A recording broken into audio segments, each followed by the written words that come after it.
¿Cómo están? Bueno, muchas gracias por venir. Sé que algunos vienen desde lejos. Me gustaría conocer un poco eso. ¿Quién viajó, por ejemplo, más de media hora para llegar hasta acá? Como la mitad. ¿Más de una hora? ¿Alguno? Bien. ¿Más? ¿Más de dos? Bueno, hasta ahí. Pero subieron 4 pisos, que más o menos compensa. Bueno, ¿y de primaria? ¿Quiénes son docentes de primaria? ¿De inicial? ¿De secundaria? Ok, bueno, está variadito, buenísimo. Bueno, voy a comenzar mostrándoles un tuit, es un tuit del año 2020 del Tecnológico de Monterrey, que es una universidad muy reconocida, muy buena de México, que dice lo siguiente: hola, ante la información que circula en redes sociales atribuidas al Tecnológico de Monterrey acerca de medidas de prevención del coronavirus, informamos que la única comunicación que se emite sobre el tema ha sido y será a través de nuestros canales oficiales. ¿Por qué dijeron esto?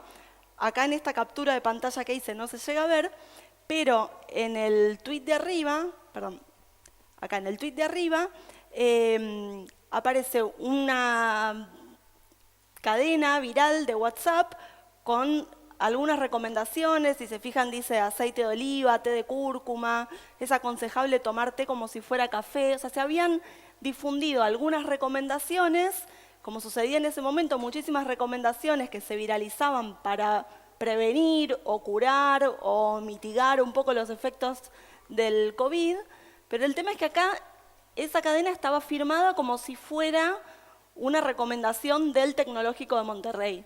Y eso era falso. Entonces ellos salieron a aclarar: nosotros no dijimos esto. En este caso hay un medio de comunicación que publica una noticia que dice: se desmorona el relato de los alarmistas del cambio climático. La Antártida creció 5.300 kilómetros cuadrados, ¿sí?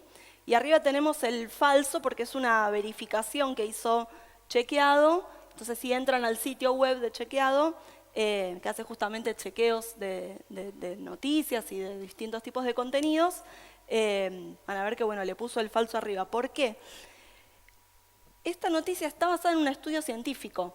El tema es que el estudio científico lo que dice es que lo que creció esa cantidad de kilómetros es un tipo particular de hielos continentales que están como hacia las afueras, digamos, están flotando sobre el océano en las afueras del continente antártico, ¿sí? Ese tipo particular de hielo creció un poco. La Antártida se está derritiendo, está cada vez más chica, hay cada vez menos hielo, y eso justamente se debe al cambio climático. Entonces hay una tergiversación absoluta de lo que decía el estudio científico en la producción de esta nota. Esta es una verificación que hace La Diaria, que es un periódico de Uruguay. Dice: las recomendaciones virales sobre el consumo de agua de OCE, que es Obras Sanitarias del Estado, son verídicas, pero corresponden a la crisis hídrica de 2023. No sé si se acuerdan, en 2023 en Uruguay hubo una sequía tremenda, el agua estaba, abría la canilla y o no salía agua o salía con muchísima sal, y evidentemente se difundieron también una serie de recomendaciones desde Obras Sanitarias del Estado, que se volvieron a viralizar ahora el 23 de marzo de este año. La situación del agua es muy distinta. Esas recomendaciones servían para ese momento, para este quizás no. Y más allá de eso, se estaban viralizando como si fuera algo que dijo ahora este organismo, y eso no fue así. Entonces ahí el contenido es verdadero, pero es de otro momento. ¿Qué tenemos por acá? Un mapa que, si se fijan bien, le faltan algunas cositas. No sé si llegan a ver. A ver.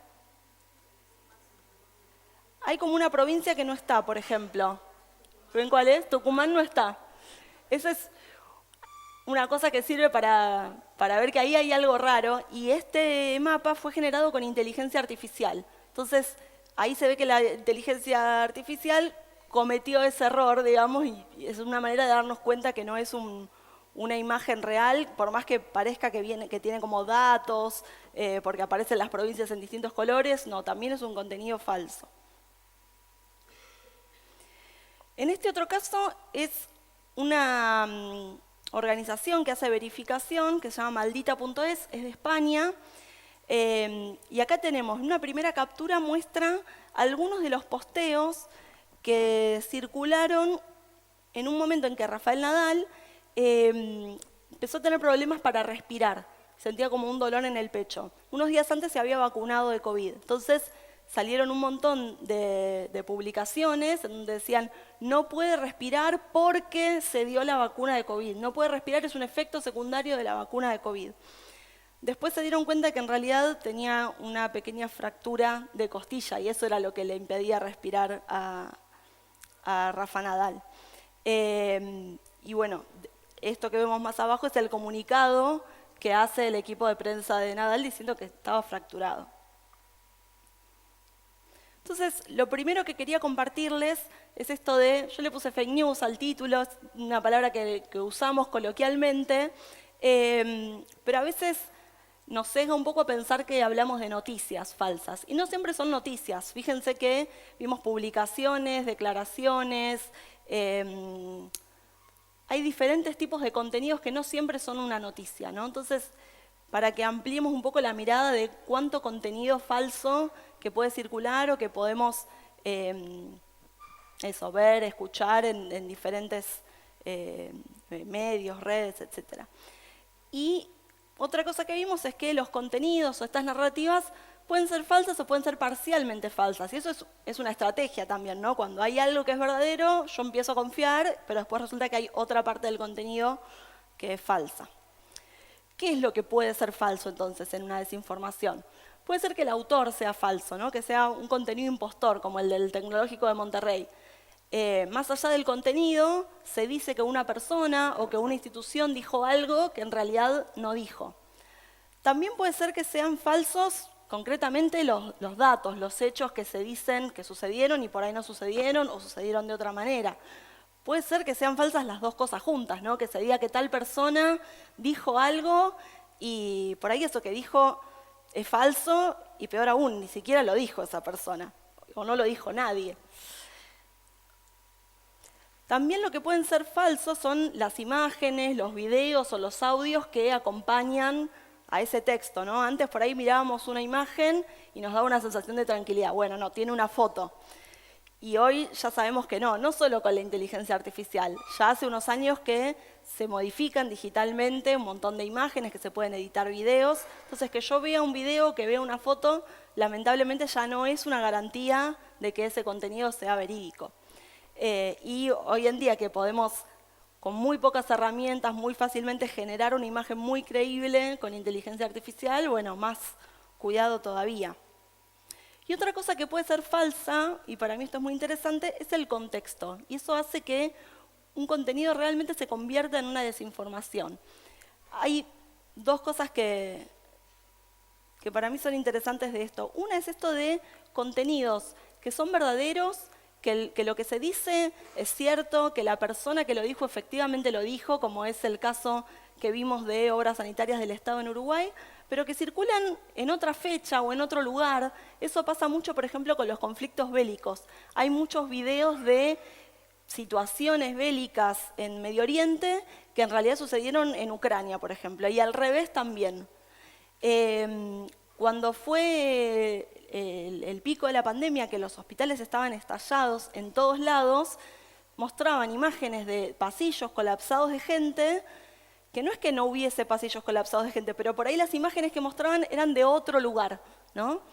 Entonces a veces pasa eso, que aparecen imágenes, pero si uno, por ejemplo, pone la imagen en Google Imágenes, no sé si vieron que en Google Imágenes uno puede buscar algo y que aparezca una imagen, o uno puede darle una imagen y que me muestre dónde está esa imagen. Entonces, de esa manera nos podemos dar cuenta que hay imágenes que por ahí son de otro lugar o de otro momento. Entonces, bueno, ahí ya hay algo que es falso. Y también lo que puede ser falso es el contrato de lectura. ¿Y a qué me refiero con esto?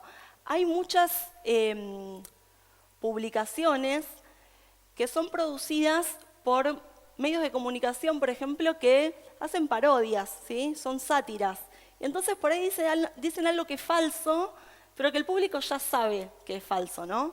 A veces juegan un poco con el límite también, Pero quienes seguimos a un sitio web, a un usuario de Twitter, por ejemplo, que sabemos que juega con eso, estamos advertidos.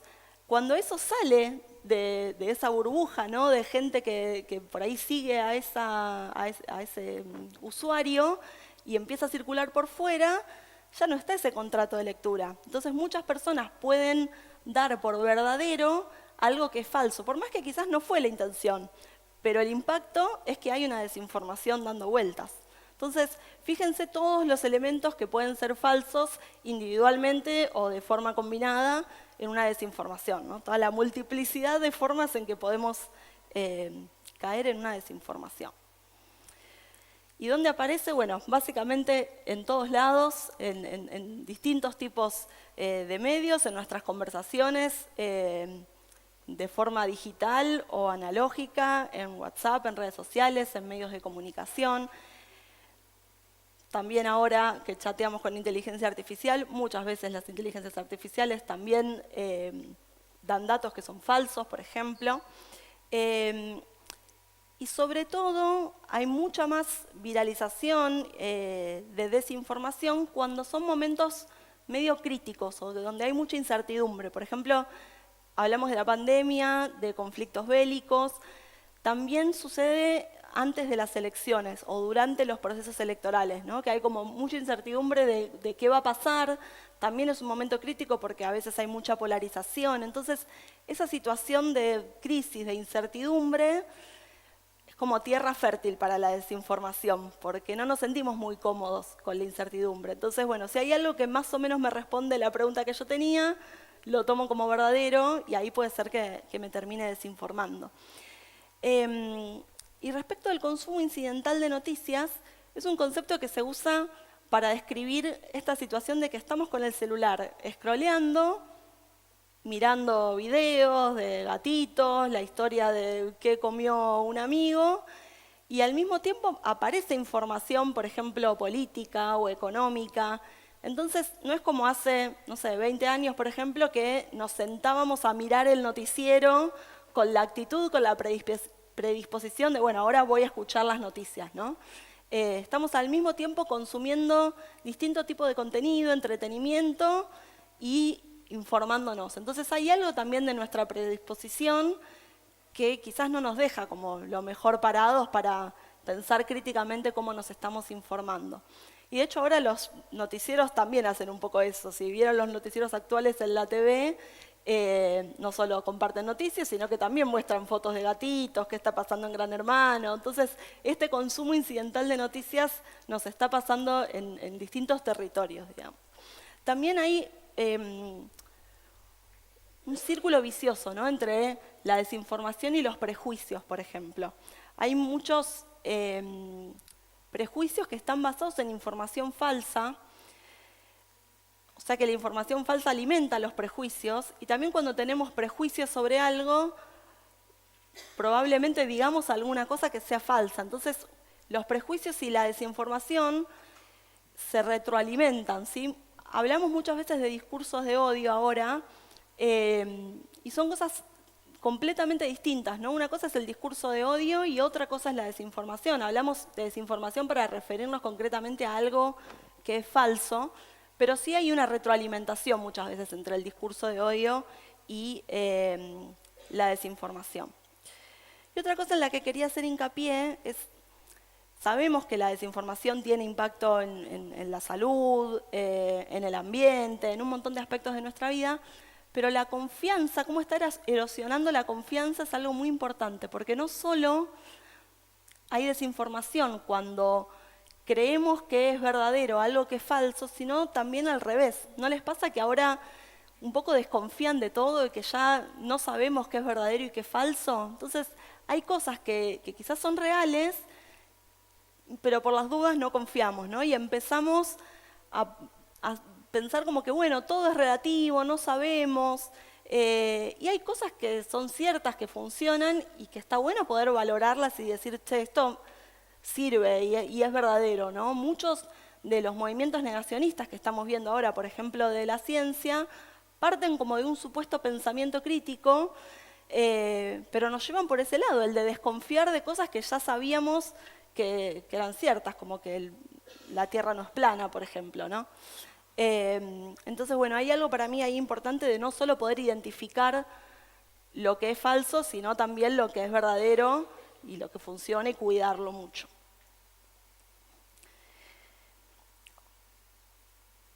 ¿Qué les pasa con esta imagen? ¿Qué ven? ¿Hay algo que vean y alguien quiere explicar cómo que siente, que ve? Es una ilustración muy linda. Cada uno vive en su mundo, dicen por acá, tal cual. Y esto tiene mucho que ver con cómo están hechos los algoritmos, ¿no? Esto de, yo tengo una plataforma de video como Netflix, por ejemplo, y la grilla de posibilidades que me va a aparecer a mí no es la misma que le va a aparecer a ella, porque yo seguramente vi algunas películas, el algoritmo se entrena con eso, ya sabe lo que me gusta a mí y me lo muestra. Y lo mismo pasa en nuestros perfiles de Facebook, de Instagram o de la red social que usemos. Entonces ya hay como un consumo de noticias y de información en general muy personalizado. Y eso no solo es culpa de los algoritmos, sino también de nuestros propios sesgos. Nosotros, como personas, como humanos, tendemos a buscar y a quedarnos con aquello que confirma nuestras creencias previas, nuestros intereses, nuestras posturas.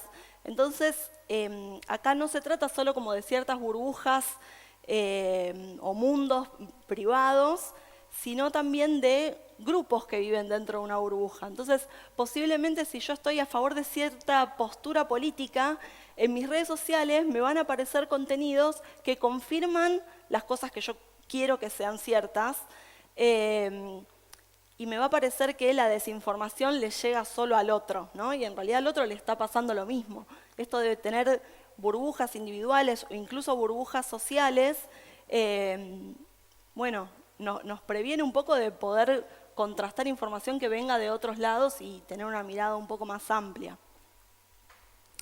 Entonces, obviamente la pregunta es, bueno, ¿cómo hacemos para poder aprender a identificar información falsa? Y pensando en nuestros estudiantes, ¿cuáles serían los contenidos, las habilidades que ellos podrían desarrollar para que cuando les llegue un contenido falso puedan decir, bueno, a ver, esperemos, esto quizás no es verdadero? Entonces, vengo con un ejemplo puntual. Esta desinformación, bulo, le pusieron porque es como se usa en España y esto está verificado por una organización de España, dice... o sea, el título de la nota es «El hantavirus no es un efecto secundario de la vacuna contra el coronavirus». ¿Por qué dice eso? Porque el contenido que se viralizó justamente lo que decía es que el hantavirus era un efecto secundario de una vacuna, ¿sí? Entonces, la invitación es a pensar qué cosas tendría que saber de antemano un estudiante para que cuando le llegue este contenido que dice que el hantavirus es un efecto secundario de la vacuna contra el COVID, diga, no, esto probablemente no es cierto. Y los invito a pensarlo como en 4 ejes, ¿sí? El primero es contenidos conceptuales sobre desinformación. Esto que estuvimos charlando hasta ahora, saber que la desinformación existe, que hay contenidos falsos que vienen en distintos formatos, en notas, en audios, en videos, que se viraliza muchísimo, que el hecho de que me aparezcan diferentes fuentes no es garantía que entonces es cierto, ¿no? Antes, de nuevo, hace unos, no sé, 20 años decíamos, bueno, fíjate, si aparecen 2 o 3 fuentes distintas, dale para adelante. Y ahora no, porque justamente se replica de una manera la información que quizás hay 20 perfiles en redes sociales que repostearon lo mismo y es falso. 20 por decir un número, en general son 20.000, por ejemplo, ¿no? Entonces, seguro que para poder identificar información falsa está bueno conocer un poco el fenómeno de la desinformación. Por otro lado, hay contenidos conceptuales específicos sobre la temática. En este caso, por ejemplo, para saber que el hantavirus no es un efecto secundario de la vacuna, ¿qué contenidos les parece así como disciplinares que puede servir, digamos, que los estudiantes sepan para no caer en esta desinformación? Por allá, ¿cómo? El pensamiento crítico. Y disciplinar así como contenidos específicos sobre el hantavirus o sobre... ¿Cómo? El vector de la enfermedad. O sea, esto de que, no sé, de que hay ratones. ¿Qué más? los componentes de una vacuna. Por ejemplo, si yo sé que el hantavirus está producido por un virus, ¿no? Bueno, ahí es como que, y sé cómo es una vacuna, ahí ya empiezo, hay algo que me resulta raro, ¿no? Digo, bueno, es raro tener hantavirus porque me dio una vacuna si el hantavirus lo produce un virus, ¿no? Entonces, por lo menos ahí hay algo que empiezo a desconfiar. Pero la información, por ejemplo, que está diciendo, si personas letradas o alumnos sabiendo, digamos, algunas instituciones o conceptos, teniendo otro grupo social que no tiene su conocimiento, pero tiene un medio de información, ahí es donde acá A ver, de nuevo, decís, vamos de nuevo. Decís que hay un grupo que conoce... Pero hay otro grupo, fuera de ese contexto, que mira esa noticia, escucha, y comienza el miedo y no sabe si eso es verdad o es falso. Entonces, ¿qué hacemos nosotros ahí en la parte social? Nos pasa a todos, es que seguramente muchos de nosotros caímos en un montón de noticias falsas. Yo las voy recopilando cuando me doy cuenta, digo, no puede ser que yo trabaje en esto y me haya creído, pero me pasa y a todos seguro nos pasa. Y seguro que dentro de los grupos de estudiantes algunos creerán una cosa, otros se darán cuenta que no. Es acordar que estamos buscando, digamos, parte de esa información falsa. Por ejemplo, que en un momento las salitas de los hospitales se llenaron porque tuvieron miedo de tal cosa. Me pusieron esto, por eso me enfermé de esto. Y había muchísimo, acá por lo menos en Posada sucedió eso. Claro. Bueno, ahí es cuando hablamos justamente del impacto que pueden tener las desinformaciones. Yo lo que estaba buscando es esto de que pensemos cómo el pensamiento crítico lo podemos como dividir en varios ejes para hacerlo como algo más operativo, ¿no? Entonces, decimos, bueno, está bien, tenemos que tener pensamiento crítico. Concretamente, ¿qué necesitamos saber para poder identificar una desinformación? Bueno, por un lado vimos que tenemos que saber que la desinformación existe y cómo funciona. Por el otro lado, hay algunos contenidos disciplinares que nos van a ayudar. Yo puedo saber un montón sobre desinformación, pero si no sé nada, por ejemplo, de economía, y es más fácil que yo caiga en una desinformación de economía, por ejemplo, ¿no? Yo sé un poco más de biología, por ahí es más difícil que caiga en una desinformación de biología. Por otro lado, algunas habilidades muy específicas de pensamiento crítico que vamos a ver a continuación. Y por otro lado, herramientas o habilidades digitales también muy concretas, como esto que dijimos de tengo una imagen, la busco en Google a ver qué me devuelve, si ya se había publicado antes o no. O tengo un tweet, bueno, me fijo a ver quién es el autor, si efectivamente ese autor publicó eso o no, ¿no? Cuando me llega en una captura de pantalla. Yendo entonces a habilidades de alfabetización informacional, hoy en día se habla como del campo AMI, de alfabetización mediática e informacional. Bueno, estas son algunas, hay algunas que vienen desde hace mucho tiempo, que seguramente las venimos trabajando, como es identificar cuál es la fuente, evaluar la calidad de una fuente de información. Distinguir elementos factuales de no factuales es súper importante, ¿no? Es esto de, hay muchas cosas que podemos discutir, hay muchas cosas en las que quizás es una cuestión de opiniones, de posturas, pero hay algunas cosas que puedo evaluar a ver si es verdadero o es falso, que puedo chequear. Entonces, poder distinguir entre esos dos grandes grupos, más allá de que después haya algunos grises, es un buen comienzo. Esto de familiarizarse con la incertidumbre, y acá la ciencia tiene mucho que ver, ¿no? La ciencia celebra parte justamente de lo desconocido, de lo que no sabemos, de los misterios, de las preguntas. Es como que el corazón de la ciencia está ahí, ¿no? Entonces, así como la desinformación es terreno fértil para, así digo, como la incertidumbre es terreno fértil para la desinformación, está bueno pensar en cómo la ciencia nos puede ayudar a convivir con esa incertidumbre. Reconocer algunas falacias lógicas también es muy importante. Por ejemplo, la apelación a la autoridad, ¿no? Pensar que algo es cierto porque lo dijo tal persona. O caer en un falso dilema. A veces nos dicen, bueno, como esto no es así, entonces es de esta otra manera, como si hubiera solo dos posibilidades. Y hay veces que hay mucho más que dos posibilidades. Entonces, lo que les quería compartir también es un experimento del que participé hace algunos años, en el que justamente queríamos evaluar estrategias didácticas para que los estudiantes aprendiesen a identificar desinformaciones. Y concretamente, en este caso, desinformaciones sobre vacunas parecidas a las que le conté de Rafa Nadal, ¿no? Estas de una persona, por ejemplo, tuvo un infarto y entonces se decía, esta persona tuvo un infarto porque se vacunó. Y eso sabemos que no necesariamente es cierto, porque infartos, por ejemplo, es algo que en el mundo le sucede a millones de personas todos los días. Seguro que algo hicieron antes, digamos. Entonces yo no puedo decir que tuvo un infarto porque desayunó o porque se vacunó, ¿sí? En ese momento, imagínense, había millones de personas vacunándose, entonces seguro que antes alguien se había vacunado, ¿no? Antes de que le pase cualquier cosa.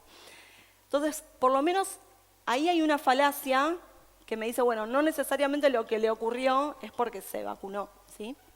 Entonces, les dábamos a los estudiantes una evaluación que básicamente consistía en que había 10 contenidos, algunos eran verdaderos, otros eran falsos, algunos no eran ni verdaderos ni falsos, o sea, no eran chequeables, no eran factuales, y tenían que identificar si eran chequeables o no, y si les parecía que eran verdaderos o falsos. Y también les pedíamos que nos digan si encontraban alguna falacia ahí o no. Y los dividimos en 2 grupos. A un grupo les dimos básicamente una charla sobre estos temas,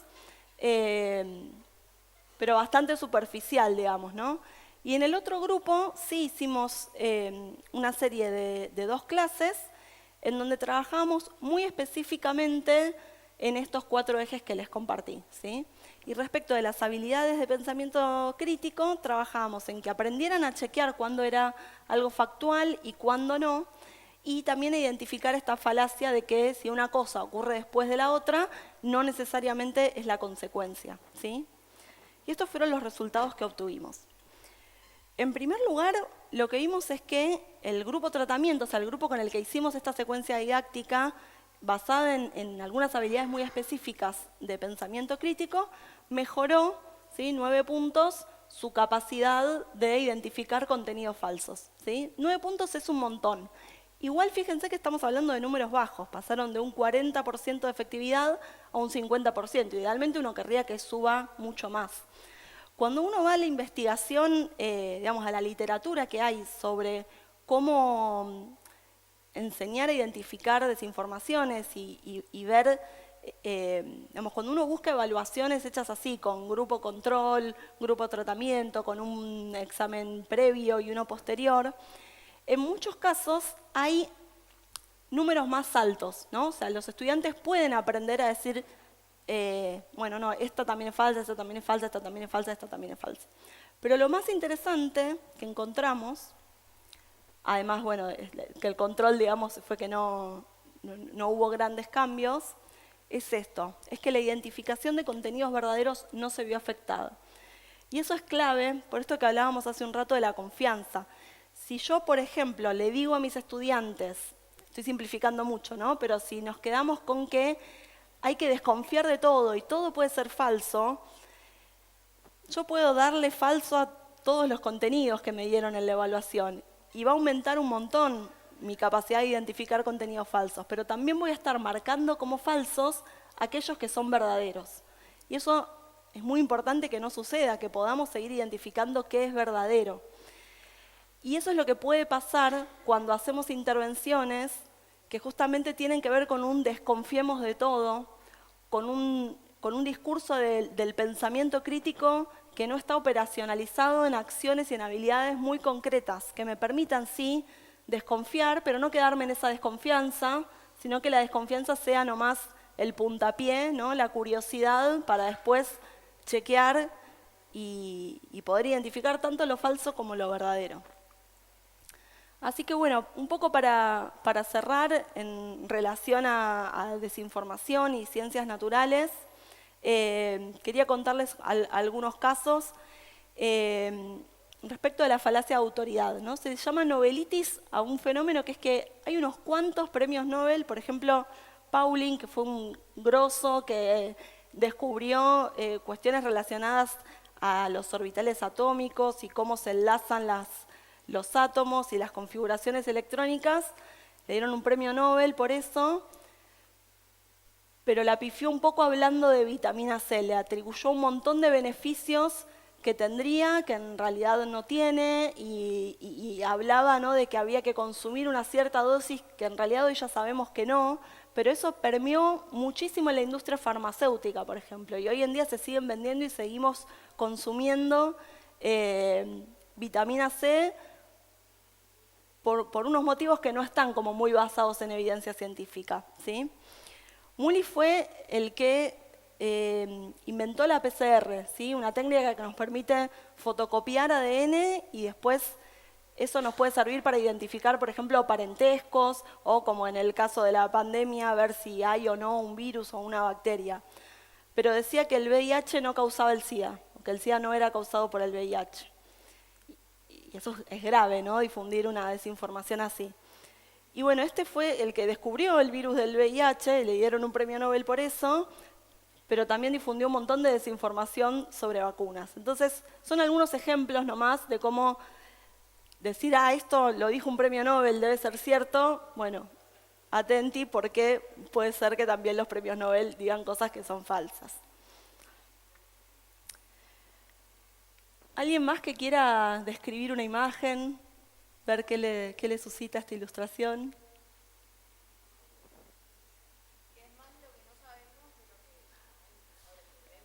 Ok, que es más lo que no sabemos. Y acá es como que lo está regando también, ¿no? Como hay algo ahí de lo que decíamos hace un ratito, de valorar, de nutrir. A ver para allá.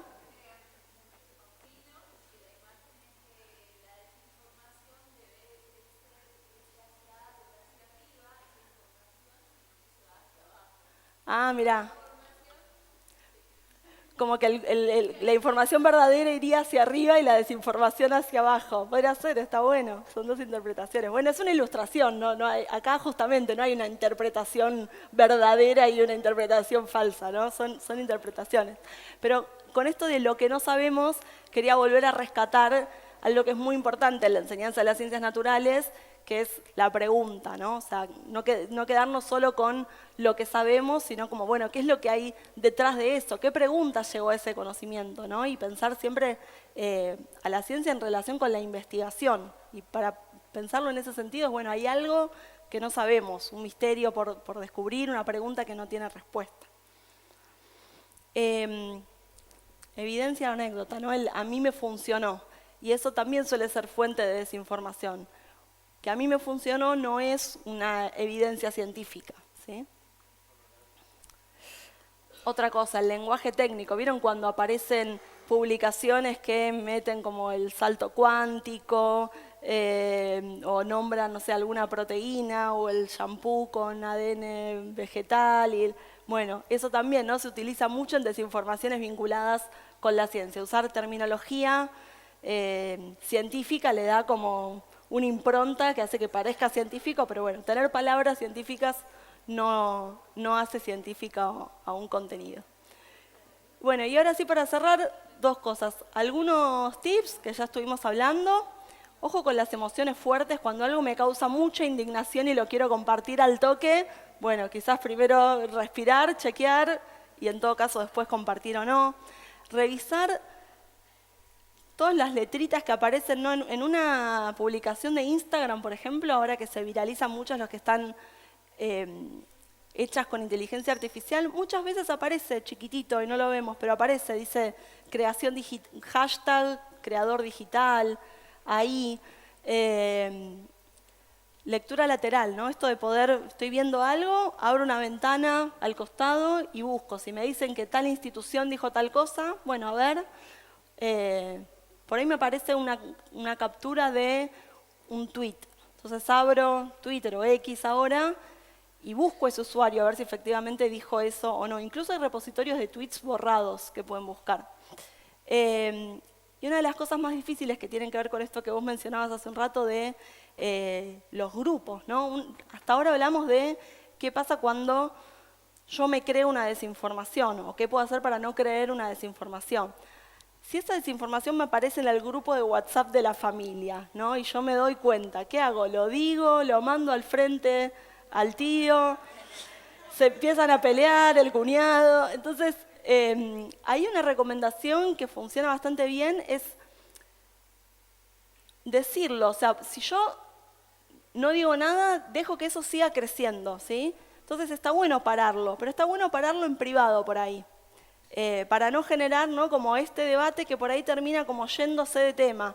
Por ahí está bueno hablar, decir, che, mira, encontré que esto es falso, te muestro esta evidencia y esta otra, y si logramos que esa persona se dé cuenta que eso es falso, o nos convenza a nosotros de que por ahí nosotros estábamos equivocados, y esa misma persona lo puede decir en el grupo, mucho mejor que tener todo ese debate, ¿no? Y lo mismo nosotros, si caemos en una desinformación, poder decir en el grupo, che, me equivoqué, esto que había dicho no es así, borrarlo, está todo bien, a todos nos puede pasar. Les comparto acá si quieren sacar una foto, así ya les quedan algunos recursos sobre alfabetización mediática e informacional y sitios web también y organizaciones que trabajan con estos temas y con ciencia, con mucho foco en habilidades de pensamiento crítico. Me corro para acá.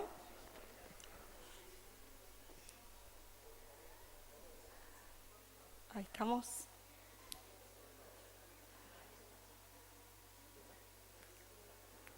Bueno, y ahora sí, bueno, muchas gracias.